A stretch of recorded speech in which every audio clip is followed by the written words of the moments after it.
John Darren. Nobody read the news better than John. Nobody could read English prose better than he could. The Llanwrtyd Wells murder case. At a special court at Builth Wells today, Reginald David Walker, a forestry worker, was remanded in custody until February the 21st, charged with murdering his lodger, Glyn Thomas, who was found shot dead in Walker's house at Llanwrtyd Wells yesterday. He was just an absolute gentleman. He was a very dignified kind of person. He could just come in, sit down, read the scripts, read them with that lovely, lovely voice of his. Ah, he's so dignified. Lovely. Sadly, John Darren isn't here to celebrate 40 years of Wales today, but somebody else is. Good evening.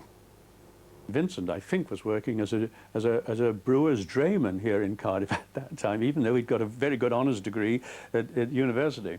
And they decided that he might have something. But for the rest of us who are never likely to submit to this needle, it's still interesting to conjecture, if we had to be tattooed, on what part of the anatomy it would go and what it would be. In my case, it would be blazoned across my forehead, and it would read, "Now back to Brian Howie." They sent him to the first ever laundrette that was opening in Cardiff, in City Road, and it was an all-night laundrette, around for 24 hours.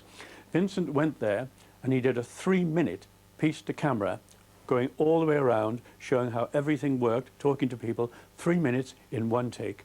It was absolutely, it was a master class in how to do television presentation. Vincent wanted an answer. Once he asked a question, he expected to have an honest answer. I wouldn't let it drop until he did. And this guy just ripped off his microphone and just, "I'm not being treated like this, I'm not putting up with this," slammed his microphone down and just walked off the floor. And Vincent just sat there. Bye. Now, you say, Mr. Wynne, that you approve of responsible direct action, but that you disapprove of irresponsible direct action. I brought the techniques which I had honed over 20-odd years in heavy sort of half-hour interviews with prime ministers and things. I had to bring them down to the 3-minute, whip him in, bang it to him and whip him out again. And that was very testing. If you offer me a series of financial inducements to take a certain course of action, and then provide the money when I do take the action, does that not constitute a bribe? The first time I ever did a studio interview in Wales Today, the first time they ever trusted me to do a studio interview as opposed to doing something else, a county councillor from Gwent had come in to be interviewed about something, and I met him an hour before we were to do this 3-minute interview, and it had to be 3 minutes. We worked out 4 questions, A, B, C, D. We went in to do a studio interview for this live interview, and I saw the man freeze. I could see the perspiration come out on his brow. So I said, "Now, councillor," and I asked him the first question, and he looked at me and said, "Yes." And I asked him the second question, and he said, "Yes." And I asked him the third question, and he said, "No." And I had filled 15 seconds of a 3-minute interview. So, and this is how it all began, I said to him, "Well, if that's the case, you've been lying to your constituents." And he looked at me angry, forgot the camera, the lights. He said, "What do you mean I've been lying? I've been saying..." And in other words, if you make them forget the camera, forget the scenario, and you really engage them, it brings the best out in them.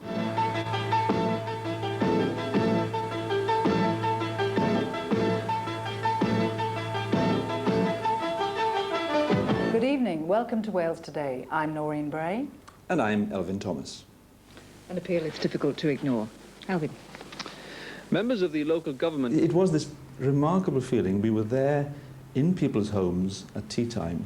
And I'll never forget an eminent barrister coming up to me and saying that from the age of 10 right through to when he left university, we had been there with him at home, and he'd grown up with us, and it was a heck of a shock, showed me how old I was.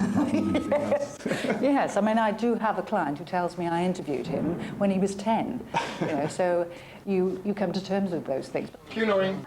It's usually taxi drivers, because they can get a good look at you in the mirror, and they think, yeah, she looks familiar.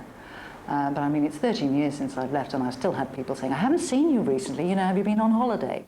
Well, that was yesterday, but for the majority of people who didn't travel on a train then... Some of our reporters even find it hard to recognise themselves. What problems have they had? I bought cigarettes this morning and those were up slightly. How much? Only about a half penny. And you'd blame that on decimalisation? Well, yes. My time on Wales Today is very precious to me. I felt that it was a wonderful programme to begin a television career on, and I was lucky enough to have 22, 23 years that followed it, and probably achieved all the ambitions that I ever had in television. And I owe Wales Today a great deal. Most of us are probably in need of a facelift or two by the time we get to 40, and Wales Today's had the odd nip and tuck too.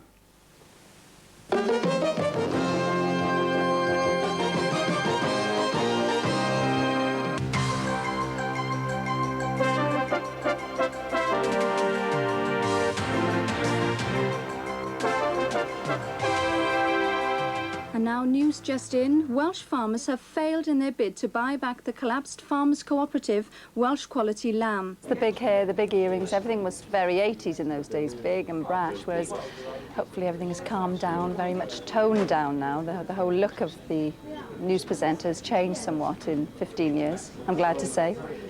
Good afternoon.